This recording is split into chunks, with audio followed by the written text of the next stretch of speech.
দিন স্বপ্নের দিন। নচিকেতার ওই গানটা আছে না, বাংলাদেশ দলের এই ডারউইন টেস্টের থিম সং হিসেবে এটাকে নিলে প্রথম দিন সেটা প্রযুক্ত ছিল, দ্বিতীয় দিন এসে গানটার একটুখানি বদলে দিতে হবে। 2 দিন স্বপ্নের দিন। ভাই, বাংলাদেশ অস্ট্রেলিয়ার বিপক্ষে প্রথম 2 দিন যেই ক্রিকেটটা খেললো সেটা বিশ্বাস হচ্ছে না, সত্যি সত্যি অবিশ্বাস্য, সত্যি সত্যি রূপকথার মতো। সব রূপকথার শেষটা তো আনন্দময় হয় না, কিন্তু প্রথম 2 দিন রূপকথার প্লটটা আমরা যেভাবে সাজিয়েছি, বাংলাদেশ যেভাবে সাজিয়েছে, নাজমুল হোসেন শান্তর দল যেভাবে সাজিয়েছে, তাতে একটা অবিশ্বাস্য হিরণ্ময় কীর্তি ঘটে গেলেও যেতে পারে। অস্ট্রেলিয়ার মাটিতে অস্ট্রেলিয়াকে বাংলাদেশ টেস্ট হারালেও হারাতে পারে, অন্তত প্রথম 2 দিন শেষে ওই স্বপ্ন দেখাটা মোটেই বাড়াবাড়ি না। প্রথম দিনটা আমরা ডমিনেট করেছিলাম পুরোপুরি, এবং তখন চাওয়ার কথাটা বলেছিলাম যে প্রথম ইনিংসে যেন অন্তত 150 রানের লিডটা আমরা পাই। পেয়ে গেছি, হয়ে গেছে। বাংলাদেশের লিড এরই মধ্যে 153 রানের হয়ে গেছে। 6 উইকেটে 351 রানে আমরা পৌঁছে গেছি। এখনো 4টা উইকেট বাংলাদেশের হাতে আছে। ফলে 150 রানের লিডটা কেন 200 রানের হবে না? এখন আমরা ওইভাবে অস্ট্রেলিয়ার মাটিতে অস্ট্রেলিয়ার বিপক্ষে কোনো ভিজিটিং টিম এইভাবে টেস্টে ডমিনেট করেছে কোনো একটা টেস্ট সিরিজের শুরুতে প্রথম 2 দিন, এমনটা খুব একটা খুঁজে পাবেন না। আপনি প্রথম 2 দিনের 6টা সেশন দেখেন, তার মধ্যে প্রথম 5টা সেশন নিরঙ্কুশভাবে বাংলাদেশের। ফার্স্ট সেশনে অস্ট্রেলিয়ার 4 উইকেট আমরা তুলে নিয়েছি, সেকেন্ড সেশনে আরও 4 উইকেট, থার্ড সেশনে শেষ 2 উইকেট তুলে নিয়ে তাদেরকে 198 রানে অল আউট করে দেবার পর বাংলাদেশ 1 উইকেটে 96 রান নিয়ে 3 খেলা শেষ করেছে, 102 রানে মাত্র অস্ট্রেলিয়া থেকে পিছিয়ে থেকে। সেকেন্ডে ফার্স্ট সেশনটাতে আমরা একটা মাত্র উইকেট হারিয়ে আরও 85 রান যোগ করেছি, 2 উইকেটে 181 রানে পৌঁছে গেছি, মানে অস্ট্রেলিয়ার ইনিংসটা প্রায় ছুঁয়ে ফেলেছিলাম। সেকেন্ড সেশনটাতে 105 রান যোগ করেছি আরও একটা মাত্র উইকেট হারিয়ে, 3 উইকেটে 286 রানে আমরা পৌঁছে গিয়েছিলাম।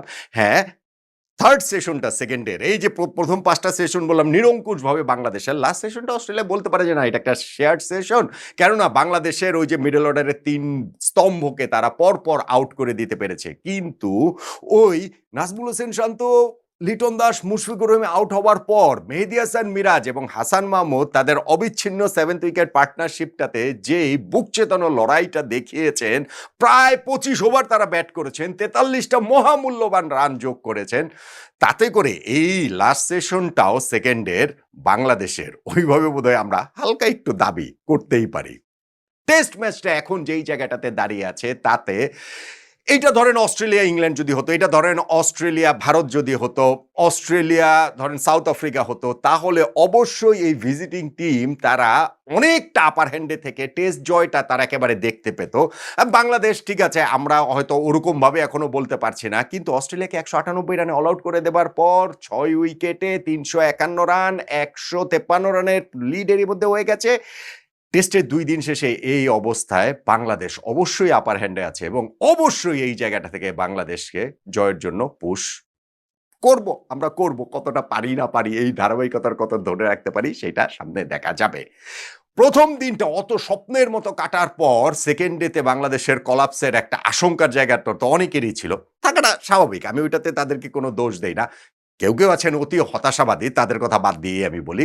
কিন্তু সেকেন্ড ডেটাও বাংলাদেশ একেবারে রাইজ টু দ্য অকেশন, এই অকেশনে ঠিক যেরকম করার কথা ঠিক সেরকমই করেছেন, এবং সেইখানটাতে ব্যাটসম্যানদের মধ্যে লিড করেছেন কে? তানজিদ হাসান তামিম সেঞ্চুরি করেছেন, অস্ট্রেলিয়ার মাটিতে সেঞ্চুরি, অস্ট্রেলিয়ার মাটিতে প্রথম টেস্ট খেলতে নেমেই সেঞ্চুরি, সেই 1964 সালে পাকিস্তানের হানিফ মোহাম্মদের পর দ্বিতীয় ব্যাটসম্যান হিসেবে তিনি এই কাজটা করলেন, যে অস্ট্রেলিয়ার মাটিতে মানে এই এত বছর পরে প্রথম টেস্ট খেলতে নেমেই তিনি সেটা সেঞ্চুরিতে কনভার্ট করলেন। মমিনুল হকের সঙ্গে তার যে অবিচ্ছিন্ন 60 রানের পার্টনারশিপ ছিল, সেই পার্টনারশিপটাকে 100+ নিয়ে গিয়েছেন। মমিনুল 49 রানে পৌঁছে যাওয়ার পর তিনি হ্যাজেলউডের বলে তিনি ক্যাচ দিয়ে আউট হয়ে গেলেন। এই একটা পার্টনারশিপ আমাদের ব্রেক হলো, রিদম ব্রেক হওয়ার একটা আশঙ্কা তো ছিল, কিন্তু সেই রিদমটা ব্রেক হয়নি, কেননা নাজমুল হোসেন শান্তর সঙ্গে আবারও একটা বড় পার্টনারশিপ 93 রানের হলো, সেই তানজিদ হাসান তামিমের, যেই কারণে আমরা ফার্স্ট সেশন ডোমিনেট করার পর সেকেন্ড সেশনটাও আমরা পুরো মাত্রায় ডোমিনেট করলাম। তানজিদ হাসান তামিম তার সেঞ্চুরিটা তুলে নিলেন মাত্র দ্বিতীয় টেস্টেই, প্রথম টেস্ট সেঞ্চুরি, এবং তিনি যে হোয়াইট বলের পাশাপাশি রেড বলেও কতটা কার্যকর হতে পারেন সেইটার একটা প্রমাণ আমরা এইখানটাতে দেখলাম। সেঞ্চুরি করেছেন তিনি ১৮৮ বলে এবং এর পর ১০১ রানেই তিনি আউট হয়ে গিয়েছেন। একটা বিগ শট খেলার চেষ্টায় নাথান লায়নকে লং অফে ভালো একটা ক্যাচ মিচেল স্টার্ক ধরেছেন। কিন্তু ওই যে ২ সেশনে ২ টা উইকেটও কি আমরা হারাবো না নাকি? ঠিক আছে হারালাম। তবে থার্ড সেশনটা যখন বাংলাদেশ শুরু করে, বাংলাদেশ খুবই ডমিনেটিং অবস্থায় আমরা ছিলাম। আমরা ৩ উইকেটে ২৮৬ রানে আমাদের লিডটা প্রায় ১০০'র কাছাকাছি হয়ে গিয়েছে। আমাদের ৭ উইকেট হাতে রয়েছে। কিন্তু ওই জায়গাটাতে টেস্ট ম্যাচ কোথাও না কোথাও অস্ট্রেলিয়া তো কামব্যাক করবেই, করবে না?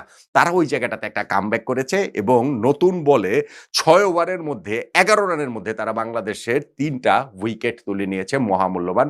নাজমুল হোসেন শান্তকে আউট করেছেন। ওই জায়গাটাতে একটু জশ হ্যাজেলউডের লাফিয়ে ওঠা বলটাতে স্লিপে স্টিভেন স্মিথের ক্যাচ দিয়ে তিনি আউট হয়েছেন।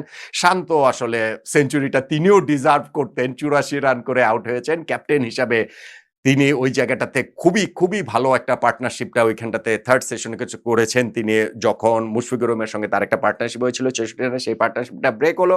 লিটন দাস এই টেস্টে অনেক নাটকীয়তার পর ইনজুরি ঝেড়ে তিনি খেলেছেন। তবে ০ রানেই তিনি আউট হয়ে গিয়েছেন। তিনিও ওই জায়গাটাতে মিচেল স্টার্কের বলে শরীরের অনেক বাইরের একটা বল তাড়া করতে গিয়ে কোনো প্রয়োজন ছিল না। তিনি ক্যাচ দিয়ে স্লিপে আউট হয়ে গেলেন এবং মুশফিকুর রহিম খেলবেন কি ছাড়বেন এই দোনোমনো ভাব থেকে তিনিও ক্যাচ দিয়ে আউট হয়ে গেছেন স্লিপ কর্ডনে এবং ৩৬ রান করে বাংলাদেশ ওই জায়গায় পরপর ৩ টা উইকেট হারিয়ে আমরা একটুখানি বেকায়দা বলবো না, কোণঠাসা বলবো না। কিন্তু আমাদের যেই আধিপত্য ছিল সেই জায়গাটা একটুখানি নড়বড়ে হয়ে যায়। সেইটা আবার ফিরে আসে মেহেদী হাসান মিরাজ এবং হাসান মাহমুদের অবিচ্ছিন্ন ৭ম উইকেটের ওই পার্টনারশিপে। যেই জায়গাটাতে তারা অসাধারণভাবে হ্যাঁ, ঠিক আছে ওইটা তো আর একেবারে ফ্ললেস হবে না।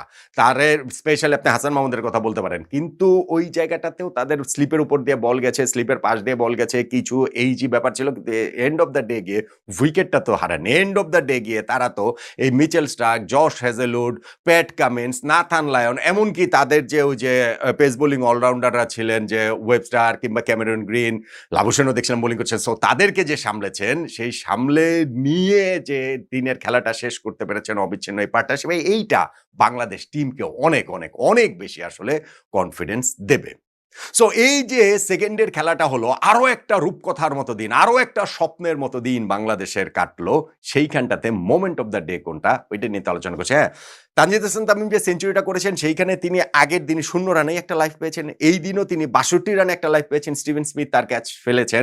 স্টিভেন স্মিথ অবশ্য পরে ওই যে আমাদের যে পরপর ৩ টা উইকেট পড়েছে অস্ট্রেলিয়ার ৩ মানে বিগ ফাস্ট বোলার তারা যে উইকেটগুলো নিয়েছেন শান্ত, লিটন এবং মুশফিকের সেই ৩ টা ক্যাচই কিন্তু স্টিভেন স্মিথ ধরেছেন এবং টেস্ট ক্রিকেটের সর্বকালের সর্বোচ্চ ক্যাচ ধরার রেকর্ডটাতে জো রুটের পাশাপাশি তিনি এখন বসে গেলেন ২১৮ রানে। দুইজনের ক্যারিয়ার চলমান, এটা তো এগিয়ে যাবেই। সো ওই স্টিভেন স্মিথের ক্যাচ মিস করাটা ৬২ রানের সময় সেইটাও একটা অবশ্যই আমাদের তানজিদ তামিমকে এই সেঞ্চুরির পথে নিয়ে গেছে। মোমেন্ট অফ দ্য ডে এর কথা যদি আমি বলি তাহলে প্রথম ২ টা সেশন বাংলাদেশ ডমিনেট করেছে এবং ওই যে আমাদের ৩ টা উইকেট পরপর চলে যাওয়ার পরও মেহেদী হাসান মিরাজ ও হাসান মাহমুদের পার্টনারশিপ সেগুলো আসলে সবই গুরুত্বপূর্ণ। ম্যাচের কনটেক্সট একরকম, বাংলাদেশের কনটেক্সট একরকম। আমি যদি বাংলাদেশের কনটেক্সটে বলি তাহলে ভাই অস্ট্রেলিয়ার মাটিতে সেঞ্চুরি এইটা চারটিখানি কথা না, এইটা মুখের কথা না। এবং প্রথম টেস্ট খেলতে আমি বললাম ১৯৬৪ সালে পাকিস্তানের হানিফ মোহাম্মদের পর হচ্ছে গিয়ে এইটা আমাদের তানজিদ তামিম করেছেন। ফলে তার ওই সেঞ্চুরির মুহূর্তটাই আমার কাছে মোমেন্ট অফ দ্য ডে। আর যদি আপনি দিনের কনটেক্সট একেবারে পিওর ক্রিকেটীয় পয়েন্ট অফ ভিউ থেকে দেখেন তাহলে অবশ্যই অস্ট্রেলিয়া যে ৩ টা উইকেট নতুন বলটা নিয়েই তারা ৬ ওভারের মধ্যেই বাংলাদেশের ওই ৩ টা উইকেট তুলে নিল সেইটা মোমেন্ট অফ দ্য ডে। এই দুইটাকেই একটা হচ্ছে গিয়ে ম্যাচের কনটেক্সটে, ডে এর কনটেক্সটে, ক্রিকেটীয় কনটেক্সটে, আর আরেকটা হচ্ছে গিয়ে বাংলাদেশের পার্সপেক্টিভ। বাংলাদেশের এই অর্জনের জায়গাটা থেকে তানজিদ হাসান তামিমের সেঞ্চুরির মুহূর্তটা আমার কাছে মোমেন্ট অফ দ্য ডে। আর ডের হিসাব করলে ওই অস্ট্রেলিয়ার সেকেন্ড নিউ বলে ৩ টা উইকেট তুলে নেওয়া, অবশ্য ৩ টা উইকেট তুলে নেওয়ার পর তো আবার মিরাজ এবং হাসান মাহমুদের যে পার্টনারশিপ সেইটাকেও আপনি বড় করেও যদি ধরেন মোমেন্ট অফ দ্য ডে এর বাইরে রাখবেনটা